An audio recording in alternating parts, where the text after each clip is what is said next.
মাগো, আর পারছি না, আর পারছি না, আর পারছি না। এ কি পরাণ, কি হলো? আর আর বলো না মদন, গত সপ্তাহ থেকে খুব জ্বর আমার, তার সাথে খুব কাশি, খুব কাশি। শরীরটা শরীরটা খুব দুর্বল হয়ে গেছে গো, খুব দুর্বল হয়ে গেছে, কি আর বলবো। তা তুমি পাগল হলে নাকি? হ্যাঁ, এরকম অসুস্থ শরীর নিয়ে কেউ মাঠে কোদাল কোপায়? আর কি আর কোনো উপায় আছে গো মদন? ঘরে তিনটে অকর্মার ঢেঁকি ছেলে, বেকার ছেলে, তাই তাই আমাকে বাধ্য হয়ে মাঠে আসতে হয়। আচ্ছা পরাণ, তুমি এখন বাড়ি যাও, কদিন বিশ্রাম নাও, তারপর শরীর সুস্থ হলে আবার মাঠে আসবে। হ্যাঁ, আমার এখন বাড়ি গেলে হবে না, আমাকে এখনই কাজ করতে হবে। কদিন পর থেকেই বর্ষাকাল নেমে যাবে, তাই তাই যা করার এই দুদিনের মধ্যেই করতে হবে গো দাদা, দুদিনের মধ্যেই করতে হবে।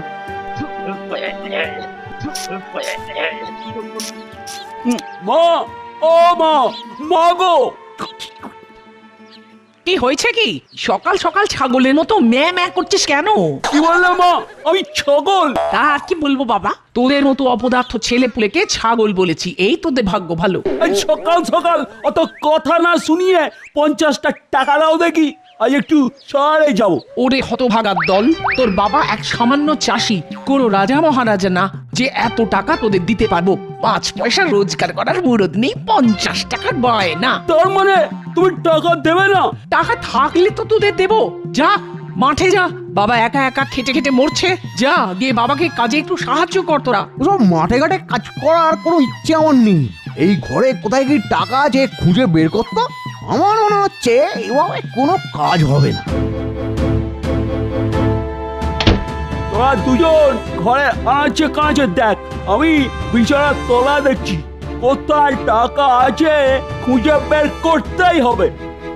এই এই এই কি কি করছিস নাকি তোরা? কি করছিস? দেখেছো দেখেছো ছেলেদের কাণ্ড দেখেছো? হায় হায় হায় হায় হায়, সব লন্ড করে দিল গো। হায় হায় হায় হায় হায়। এই তো পেয়েছি পেয়েছি। কি পেয়েছিস? দেখে দেখি। এই দেখ, টাকা জমানোর লক্ষ্মীর ভাঁড়। না না না না, একদম না, একদম না, লক্ষ্মীর ভাঁড় ভাঙবি না বলে দিচ্ছি। হীরা চুনি মানিক, দরজা খোল, দরজা খোল বলছি, খোল দরজা। ওহ, কত টাকা! চল চল, তিনজনে সমান ভাগে ভাগ করে ফেল। ওই ভাঁড়ের একটা টাকাও ধরবি না, তোদের বাবাকে বলে দেবো কিন্তু। হায় হায় হায় হায়, আমাদের কি সর্বনাশ হলো গো। হায় হায় হায় হায় হায়, আমাদের কি সর্বনাশ হলো গো। হায়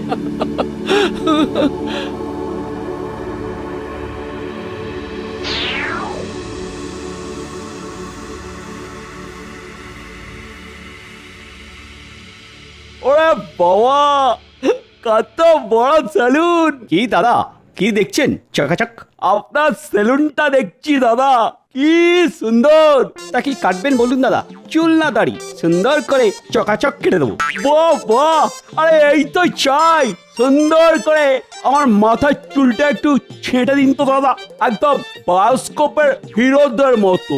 তা কিরকম স্টাইলে কাটবো বলুন? চকাচক মার্কেটে একটা নতুন স্টাইল এসেছে, পাহাড় কেটে ধাপ চাষ, সেই স্টাইলে কাটবো নাকি? চকাচক সেটা কিরকম দাদা? মাথার মাঝখানটা বড় চুল রেখে ধারগুলো চকাচক কুরকুর করে কেটে দেবো। আপনি শুধু আরাম করে চেয়ারে বসুন আর তারপর আমার হাতের শিল্প দেখে যান। চকাচক। দাদা, একটা স্মার্ট দেখে ড্রেস দেখান তো, পরবো। আচ্ছা ঠিক আছে। দাদা কি রঙের ড্রেস দেখাবো বলুন? একটা লাল টুকটুকের জামা আর নীল রঙের প্যান্ট দেখান। এই দেখুন, আপনার লাল জামা আর নীল প্যান্ট, ঠিক আছে? পরলে আপনাকে একেবারে ঝিংচ্যাক, পুরো ঝিংচ্যাক লাগবে দাদা। হ্যাঁ, তা তো লাগবেই লাগবে। একটা কথা মনে রাখো, হ্যাঁ, আমার নাম চুনিলাল। লাল রঙে আমাকে সব সময় মানায়। ড্রেস একবার পরে দেখা যাবে দাদা? তা যাবে না কেন দাদা? এই তো পাশেই ট্রায়াল রুম আছে, গিয়ে পরে চলে আসুন। ঠিক কেমন লাগছে দাদা? ওই তো বদন, তার আবার বিজ্ঞাপন। আরে দাদা কি লাগছে আপনাকে, পুরো হিন্দি সিনেমার নায়ক। উফ, ভেবেই মনের মধ্যে একটা আনন্দ হচ্ছে।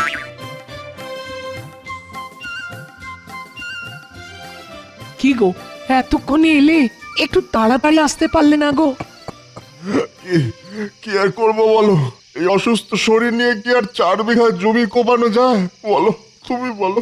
তা লাট সাহেবেরা কোথায়? তাদের তো দেখা যাচ্ছে না। কোথায় কোথায় তারা কোথায়? কি বলবো বলো, সেই যে সকালবেলা 3 ছেলে বেরোলো আর ফেরার নাম নেই। ঘরে লক্ষ্মীর ভাঁড়ে যে কটা টাকা জমানো ছিল সব নিয়ে গেল গো। হ্যাঁ সে কি? ঘরের ঘরের ঘরের জমানোর টাকা পয়সা নিয়ে চলে গেছে। সর্বনাশ সর্বনাশ করেছে। আজ আজ আসুক আসুক, দেখাবো দেখাবো ওদের মজা, দেখাবো মজা। ঘরের ওই ওই এক রত্ন এলেন। মা শোনো, আজকে আমার জন্য কোনো রান্না করতে হবে না, আমি বাইরে থেকে খেয়ে এসেছি। এই এই বাইরে থেকে খেয়ে এসছিস মানে? বাইরে থেকে খেয়ে এসছিস মানে কি? ওই তো শহরে গেছিলাম, ভালো মন্দ খাবার বিক্রি হচ্ছিল, খেলাম ফ্রাইড রাইস, চিকেন কষা। তোর এত বড় সাহস, তুই লক্ষ্মীর ভাঁড়ে জমানো টাকা টাকা এভাবে হেলায় ওড়াস? বেয়াদব!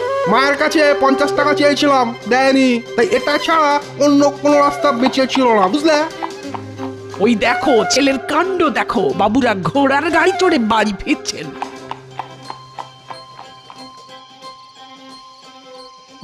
কিরে কিরে কিরে ব্যাপারটা কি? ব্যাপারটা কি? বাড়ির টাকা পয়সা নষ্ট করে খুব বাবু আনা দেখানো হচ্ছে না? খুব খুব উড়ে বেড়ানো হচ্ছে। দেখো বাবা, আমরা এখন বড় হয়েছি, এখন যেদিকে 2 চোখ যায় উড়ে বেড়াবো, বায়োস্কোপের নায়ক হবো, অভিনয় করবো। এখন তো শুধু ঘোড়ার গাড়িতে ঘুরছি, এরপর মোটর গাড়িতে ঘুরবো। এই ঈশ্বর, তুমি একটু এই অপদার্থ ছেলেগুলোর সুমতি দাও। ঈশ্বর সুমতি দাও, সুমতি দাও। কি গো শুনছো? ইনি মাঠে যাচ্ছি তো, এখন আবার পিছু ডাকছো কেন? হ্যাঁ, ওই দেখো মেঘ ডাকছে। আকাশটা মেঘলা করে এসেছে, মনে হচ্ছে কালকের মধ্যেই মুষলধারে বৃষ্টি নামবে। এদিকে প্রায় পুরো জমিটাই কোপানো বাকি। কি যে করি এখন, কি যে করি? ছেলেগুলো অকর্মার ঢেকি না হলে তোমার 2 দিন এই পুরো জমি চষা হয়ে যেত। এই তো পেয়েছি। এসেছে মাথায় বুদ্ধি এসেছে। ছেলেরা সব বায়োস্কোপের অভিনেতা হতে চায়, তা ওদের অভিনয় দিয়েই পথে আনতে হবে। গিনে আমার মনে হচ্ছে বেশি দিন আর বাঁচবো না গো আমি।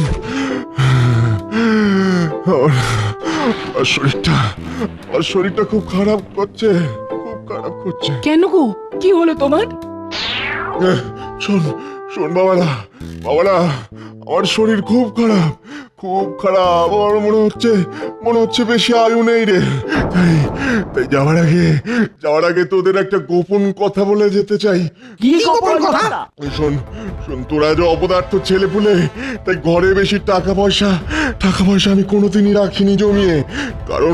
কারণ সেটা জানতে পারলেই তোরা ঘরে টাকা পয়সা সরিয়ে ফেলবি। তাই আমি আমার সারা জীবনের সঞ্চয় আর বেশ কিছু সোনা একটা বিশেষ জায়গায় জমিয়ে রেখেছি। হ্যাঁ বাবারা, জমিয়ে রেখেছি। কোথায় জমিয়ে রেখেছো বাবা? আমার আর বেশিক্ষণ আয়ু নেই, তাই তোদের সব বলে যেতে চাই। ভনিতা না করে তাড়াতাড়ি বলো না। আমাদের যে চাষের জমিটা আছে তার নিচে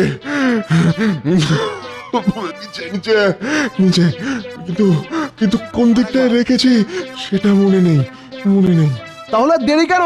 চল এক্ষুনি গিয়ে চাষের জমি খুঁড়ে বাবার জমানো টাকা বের করে আনি। তারপর সেই টাকা দিয়ে আমরা আবার শহরে ঘুরবো, নায়ক হবো।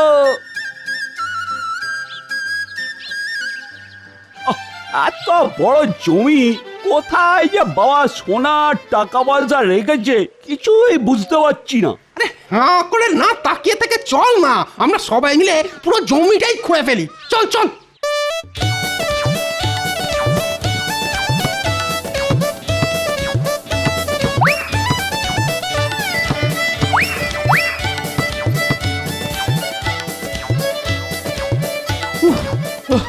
কি কাণ্ড, সারা জমি খুঁড়ে ফেললাম। কিন্তু টাকা সোনা কিছুই তো পেলাম না। হ্যাঁ, চল চল বাবাকে গিয়ে কথাটা বলি।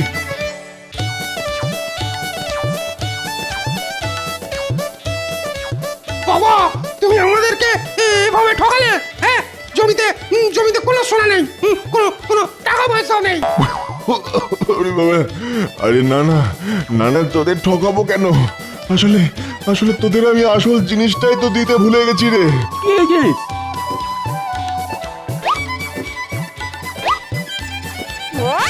এতে কি আছে? এতে এতে এক মন্ত্রপুত বীজ ধান আছে। তোরা তোরা যা, এই ধান সারা মাঠে ছড়িয়ে দে। মাঠে যেখানে যেখানে সোনার টাকা টাকা পোঁতা আছে, সেখানে সেখানে 4 মাস পরে ধান গাছ হবে। হ্যাঁ হ্যাঁ। ও এই ব্যাপার, আগে বলবে তো। হ্যাঁ হ্যাঁ, চল চল।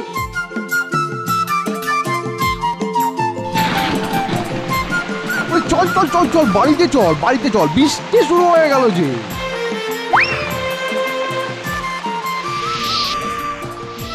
কি বাবা, হ্যাঁ তুমি তো বলেছিলে 4 মাস পরে যেখানে যেখানে সোনা আছে সেখানে সেখানে ধান গাছ হবে। হ্যাঁ, দেখতে দেখতে 4 মাস কেটে গেল, আর এখন তো দেখছি সারা জমিতেই ধান গাছ হয়েছে। কিন্তু সোনা কোথায়? ওরে বোকা, তোরা শুধু ধান গাছটাই দেখলি। ধান গাছের উপরে দেখ, চেয়ে দেখ কিরকম সোনার ফসল ফলেছে, সেটা দেখলি না রে বাবা? মানে মানে দেখ, সব গাছেই কিরকম সোনার ধান হয়েছে। এবার এবার আমরা এই ধান কেটে ঝাড়াই বাছাই করলেই অনেক অনেক চাল পাবো। সেই চাল কিছু নিজেদের খাওয়ার জন্য রেখে দেবো, আর কিছু চাল বাজারে বেচে টাকা পাবো। হ্যাঁ রে বাবা, টাকা পাবো, টাকা। ও তুমি এই কারণে আমাদের দিয়ে এই জমিটা খুঁড়িয়েছিলে, তাই না? হ্যাঁ, ঠিক তাই, ঠিক তাই। তোরা তো কথা শুনতিস না, তাই ছলে বলে কৌশলে তোদের দিয়ে চাষ করালাম রে বাবা। চাষ করালাম। তোরা তোরা এত বড় হওয়া সত্ত্বেও কোনোদিন নিজের ইচ্ছায় তো স্বাবলম্বী হতে পারতিস না, সেই জন্যই এটা আমি করেছি। আমরা আমাদের ভুল বুঝতে পেরেছি বাবা। তুমি তুমি আমাদেরকে ক্ষমা করো। শোন, একদিন হয়তো আমি থাকবো না, কিন্তু কিন্তু আমাদের এই জমিটা তো থাকবে। তাই তাই তোরা মিলেমিশে যদি এই জমিতে চাষ করিস, তাহলে দেখবি কোনোদিনই তোদের খাওয়া পড়ার কষ্ট হবে না। বুঝলি? হ্যাঁ, বুঝেছি বাবা। তাহলে তাহলে আর দেরি কেন? চল চল, কাস্তে নিয়ে আয়। আমরা বাপ বেটা 4 জনে মিলে ধান কাটতে শুরু করি। নিয়ে আয় বাবারা, নিয়ে আয়। এক্ষুনি এক্ষুনি নিয়ে আসছি বাবা।